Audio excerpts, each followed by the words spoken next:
okay भन्दै छ recording गर फेसबुक अपडेट दियो पूरा एविडेंस जरा है पब्लिक नहीं है जब तक हम लोग का आदमी ठीक नहीं होगा गाड़ी यहाँ से नहीं जाएगा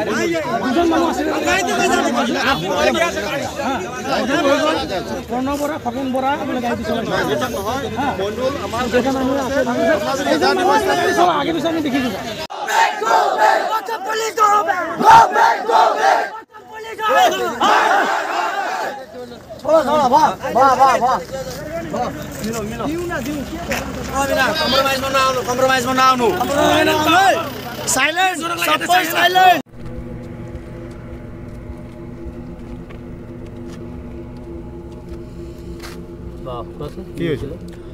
এই যিজন হাজিৰা কৰা মানুহ এজন এটা পুলিচৰ গাড়ীয়ে এজন হাজিৰা কৰা মানুহক কাম কৰি উলোৱা মানুহক মহতিয়াই যোৱাটো এটা সৰু ঘটনা নহয় আজি যদি আমি পুলিচৰ গাড়ীৰ পৰা যদি আমি সেফটি নহয় তেন্তে আমি কাৰ পৰা আশাবাদী থাকিম যাক আৰক্ষী বাহিনী আমি বুলি কওঁ যাক আৰু যোন আৰক্ষী বাহিনীৰ মানে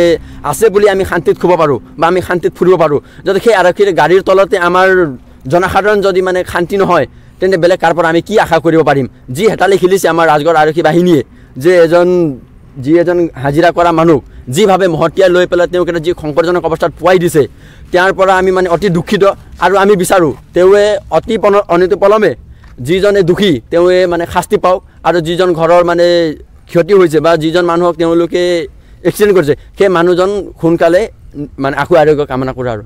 এক্সিডেণ্টটো কেনেকৈ হ'ল বুলি ভাবিছা কিয় কাৰ ভুলৰ কাৰণে হৈছে বুলি ভাবিছা হয় আমি জানিব পৰা মতে যি হৈছিলে আপোনাৰ লেফ্ট সাইড যেটো আপ ডাউন কৰা ৰাস্তা তেওঁ ৰং সাইড ৰং ৱে গৈছে সেইটো কথাও নহয় তেওঁ কাম কৰি পেলাই জাস্ট ওলাইছিলে হে বোলে ইমানতে আহি পেলাই মহতিয়াই থৈ গ'ল এটা সাইকেলটো মাজৰ পৰা নচলায় সেইটো জনা শুনা কথা এটা পুলিচ বাহিনী গাড়ীটো কি 200-300 স্পীডত নদৌৰে যদি তেওঁ দূৰৰ পৰা আৰে সাইডত গৈ মিলি এক্সিডেণ্ট কৰা মানে কি গাড়ীটো পাই গৈছে আপোনাৰ পথাৰত বোৰ্ডছত ভাঙি মিলি পথাৰত এক কোণাত মানে ধৰি লওক আপুনি 20-25 ফুট মানে আপোনাৰ ধৰি লওক 100 মিটাৰ মান 50 মিটাৰ মান ইফালে ডিষ্টেঞ্চত গাড়ী গৈ পৰিছে হলে কিমান স্পীডত আহিছে চাগে গাড়ী এটা 4 লেন ৰোডত যদি এজন মানুহ সাইডৰ পৰা অহা মানুহ যদি সাইডৰ পৰা অহা মানুহ যদি মানে সুৰক্ষিত নহয় তেন্তে বেলেগ আৰু কি কথা ক'ব পাৰি আৰু পুলিচ বাহিনীৰ যিজন গাড়ী চলোৱা তেওঁলোকৰ দ্বাৰা আমি এইখন বস্তুটো আমি মানে কেতিয়াও গ্ৰহণযোগ্য নহয় এটা পুলিচ বাহিনীৰ গাড়ী এটা হাজিৰা কৰি মানুহ যোৱা এটা সাইকেলেৰে যদি বাইকত যোৱা হলে হয় আমি মানিব পাৰিলো হয় যে বাইক চলোৱা মানুহ স্পীড চলালে বা কিবা কৰিলে এটা সাইকেলৰ মিনিমাম স্পীডটো কিমান 30 পৰা 40 নাপায় 20 বা 30 তাৰ পৰা ওপৰত যাব নোৱাৰে ইমান স্পীডত অহা সাইকেল এটা মানে সংকটজনক অৱস্থাত পুৱাই দিয়া মানে কি ঘটনা বুজিব পাৰি আমি পুলিচে যে এই মানুহৰ জীৱনৰ লগত হেতালি খেলা কোৰ পৰা পাৰিলে আমাৰ ৰাজগড় আৰক্ষী যিজন চকী আমাৰ এইজনৰ যে এওঁলোকে আমাক নিকংগভাৱে যিজন দুখী তেওঁ কৰাত্য কৰিব লাগে অনতি সোনকালে নহলে আমি সদৌ অসম গোৰ্খা ছাত্ৰ সন্থা ৰাজগড় আঞ্চলিক সমিতিয়ে মনে নাথাকো আৰু ইয়াৰ আমি তীব্ৰ ভাষাৰে মানে গৰিহণা দিছো আৰু এই বিষয়লৈ যদি কালিৰ ভিতৰত যদি দুখী কৰাত্য কৰি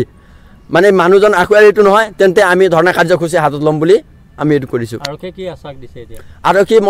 ইতিমধ্যে আমি কথা পাতি আৰক্ষী আশ্বাস দিছে যে যিজনে এক্সিডেণ্ট কৰিছে তেওঁক আমি কৰাত্য কৰি তেওঁ নিজৰ হাতত লৈছে যে আমি মানে তেওঁ নিজক সাৰেণ্ডাৰ কৰিছে আৰু তেওঁৱে হয় মই কৰিছো বুলি তেওঁ কৈছে বুলি আমাক আশ্বাস দিছে আৰু তেওঁ কৈছে যে যিখন হৈছে কানুনভাৱে তেওঁলোকে আমাক মানে ন্যায় দিয়াম বুলি কৈছে আৰক্ষী আচলতে বিভিন্ন পথচাৰীৰ ওপৰত বিভিন্ন ধৰণৰ আতিশয্য চলাই ট্ৰেফিক নীতি নিয়ম উলংঘা কৰাৰ বাবে নহয় জানো হয় তেনেকুৱা এটা পৰিৱেশত আৰক্ষীয়ে দুৰ্ঘটনা সংঘটিত কৰিছে হয় আমি মোৰ ফালৰ পৰা এটা মই মানে খৰুকে অসম চৰকাৰক মই এটা খৰুকে মানে মই এটা প্ৰশ্ন দিব বিচাৰিছো যে মানুহে নৰ্মেলি বাইক চলালে গাড়ী চলালে তেওঁলোকে সিট বেল্ট মানে বিচাৰ কৰে এইবোৰ কিবা কিবি ধেৰ বিচাৰ কৰে আৰু ধেৰ ফাইন লগায় তেওঁলোকৰ আৰক্ষী নিজৰ বাহিনীয়ে যদি এইবোৰ কৰে ইয়াত শাস্তি দিয়া কোনে শাস্তি দিব আজি যে এজন মানুহ যদি মৃত্যুত যদি গুচি যায় এজন মানুহ যদি মৰি যায় তাৰ দায়িত্ব কোনে ল'ব তেওঁৰ ফেমিলি কোনে চাব তেওঁ কোন বাচ্চা কোনে মানে পাল পুহি ডাঙৰ কৰিব পইচা ডাঙৰ কথা নহয় পইচা আজি এটা ডাঙৰ কথা নহয় পইচা যোনেও মানে ইনকাম কৰিব পাৰে কিন্তু এজন সৰু ল'ৰা ছোৱালীৰ কাৰণে এজন দেউতা বহুত ডাঙৰ কথা সেইখন অসম চৰকাৰে কেতিয়াও বশীভূত কৰিব নোৱাৰে আৰু এইখন বিচাৰ কৰাটো মানে